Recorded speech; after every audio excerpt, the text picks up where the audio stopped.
آپ کو اہم خبر سے آگاہ کرتے چلیں. ہمارے سینئر اینکر پرسن آئینہ نیوز اکبر وڑائچ کے مطابق اسٹیشن کوئٹہ پلیٹ فارم پر زوردار دھماکہ جعفر ایکسپریس کی روانگی کے وقت ہوا، جس کے بعد خواتین اور بچے چیختے رہے.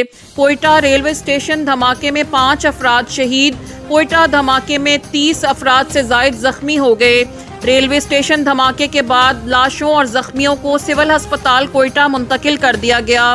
ایم ایس سول ہسپتال کوئٹہ ڈاکٹر نور اللہ اور مینیجنگ ڈائریکٹر ٹراما ڈاکٹر ارباب کامران اسد نے ہسپتال اور ٹراما سینٹر میں ایمرجنسی نافذ کر دی. دھماکے کے بعد ڈاکٹروں اور پیرامیڈیکل سٹاف کو فوری طور پر ڈیوٹیز پر طلب کر لیا گیا.